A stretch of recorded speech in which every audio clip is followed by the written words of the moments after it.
Welcome to Inside British Royals. This is your exclusive look inside the world's most famous family. We are exploring the scandals, secrets, and power plays that define the modern monarchy. If you are new here, please do well to hit that subscribe button for more updates. For the first time in modern British history, a senior member of the royal family has been arrested. On the morning of Wednesday, February 18, 2026, the day before his 66th birthday, the man once known as Prince Andrew was taken into police custody from a home on the Sandringham estate. This wasn't for some minor infraction. He was arrested on suspicion of misconduct in public office, a serious offense that can carry a maximum sentence of life in prison. This stunning development is the culmination of years of scandal, and it has plunged the United Kingdom into a constitutional crisis, forcing the government to consider a move that was, until now, almost unthinkable, formally and legally kicking the king's brother out of the line of succession. At around 8 a.m., plainclothes officers from the Thames Valley Police arrived at Wood Farm, Andrew Mountbatten Windsor's residence in Norfolk. He was taken to a local police station, where he was held for almost 12 hours before being released under investigation late that evening. While he hasn't been formally charged, police confirmed the arrest is part of an active investigation into an allegation of misconduct in public office. The heart of the matter goes back to his time as the UK's Special Representative for International Trade and Investment, a role he held from 2001 to 2011. It's alleged that during this period, he shared confidential government information with the convicted sex offender Jeffrey Epstein. Documents released by the U.S. Department of Justice appear to show Andrew forwarding sensitive reports and details about his official trade missions straight to Epstein, a man with no security clearance and no official reason to see them. As the arrest was unfolding, police began sweeping searches of both his Norfolk home and his former 30-room mansion, Royal Lodge, in Windsor. The investigation has even widened to include questioning his former protection officers about what they might have seen during his association with Epstein. This isn't just about who he knew in the past. It's about a potential betrayal of public trust and national security by someone who was a high-ranking representative of the state. And it has lit a political fire that now threatens his very place in the royal family. Westminster's reaction was fast and furious. In the hours after the arrest, the conversation blew past the police investigation and landed on a massive constitutional question. Despite being stripped of his titles, Andrew Mountbatten Windsor is still eighth in line to the British throne. The idea that a man arrested for such a serious crime could, in theory, still become king has become politically radioactive. When King Charles first stripped his brother of his royal and military titles back in October 2025, the government had said that passing a new law to change the succession wasn't a good use of Parliament's time.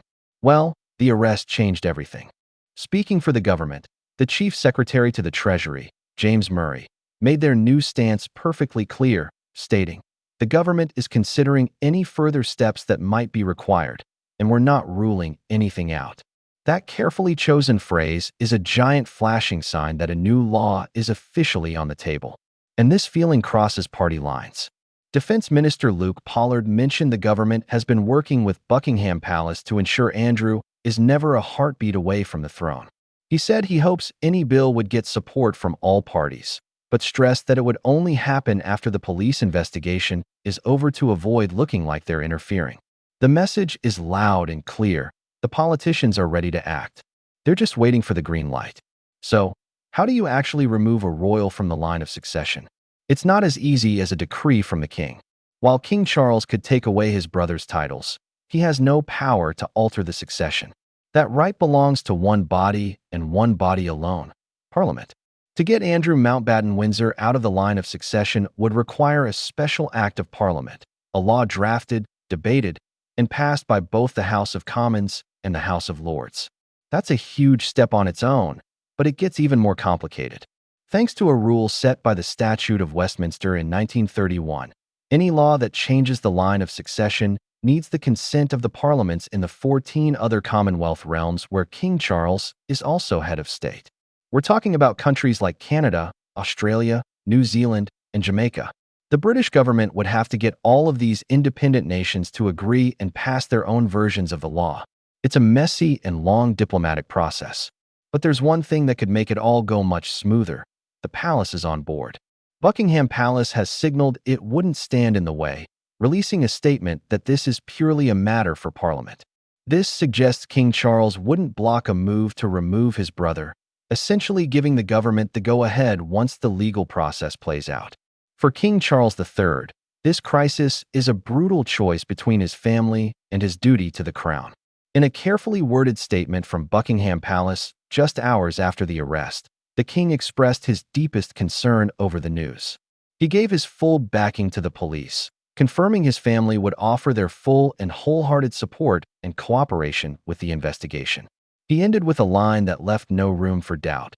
The law must take its course. By refusing to say anything more, the king is walking a constitutional tightrope. He's showing respect for the legal system while putting as much distance as possible between the institution of the monarchy and his brother's actions. This isn't a sudden pivot. It's the final step in a long, painful process of damage control. It was King Charles who, in October 2025, made the call to strip Andrew of his princely titles, military honors, and the use of his Royal Highness.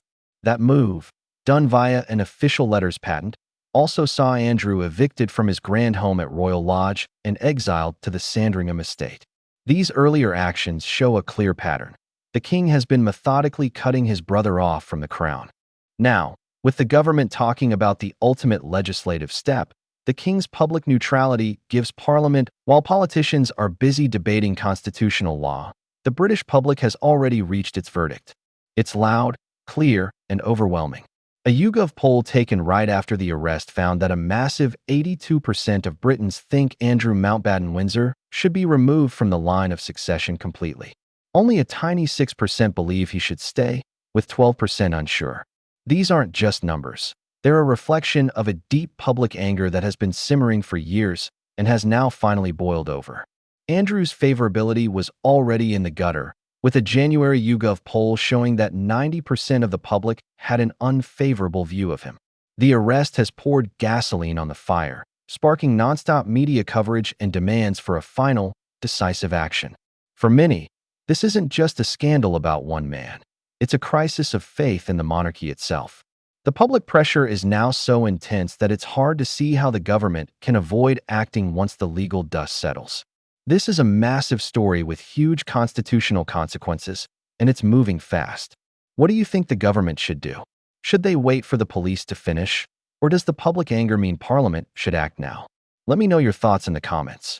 And if you want to stay on top of this, make sure to subscribe and hit that notification bell. Removing a royal from the line of succession isn't totally unheard of, but today's situation is in a league of its own. The most famous case, of course, was the abdication of King Edward VIII in 1936. When he chose to marry Wallis Simpson, an American divorcee, the crisis was solved when he voluntarily gave up the throne. Parliament then passed an act that made his decision legal and cut both him and any of his future children out of the line of succession for good. But that was a monarch who chose to leave. Andrew Mountbatten-Windsor hasn't abdicated or given up his place. That makes this a much more confrontational and thorny problem. The government isn't acting on a royal's request. It's being forced to consider a legislative solution because of alleged criminal behavior and a massive public outcry. There is no modern precedent for arresting a senior royal for a major crime, and there's no playbook for forcibly removing one from the succession. Parliament is in uncharted territory here, and whatever happens next will set a major precedent for the future of the monarchy. The road ahead is a minefield of uncertainty and will likely take months to navigate. In the short term, Andrew Mountbatten-Windsor's fate is in the hands of the Thames Valley Police and the Crown Prosecution Service. They're the ones who will decide if there's enough evidence to formally charge him with misconduct in public office. If he is charged, the political pressure to act on the succession will become so immense it will likely be impossible to resist. But even if he isn't charged, the damage may already be done. The government could still decide that the scandal has done so much harm to the crown's reputation that a new law is needed anyway, regardless of the legal outcome. And there's another urgent issue. Andrew isn't just eighth in line to the throne. He is also technically a counselor of state. This is a small group of senior royals who can legally act on the monarch's behalf if the king is sick or out of the country. Now, the palace has made it clear that in practice, only working royals would ever be called upon. But the fact that he legally holds this position at all just adds another layer of urgency to the calls for his complete removal from any and all state roles. The arrest of Andrew Mountbatten Windsor has thrown the British monarchy into its biggest crisis in generations. It's a story that pits hereditary privilege against the rule of law. A man once known as a war hero and a senior royal is now at the heart of a criminal investigation, facing total banishment from public life. King Charles III is now stuck with the agonizing task of protecting a 1,000-year-old institution while his own family implodes. The government is getting ready to take a step it has never taken before, all because the public is demanding accountability. The final act of Prince Andrew's royal career is now underway, and its conclusion could change the relationship between the monarchy and its people for decades to come. Thanks for watching. If you found this analysis useful, please hit the like button and subscribe for more deep dives into the events shaping our world.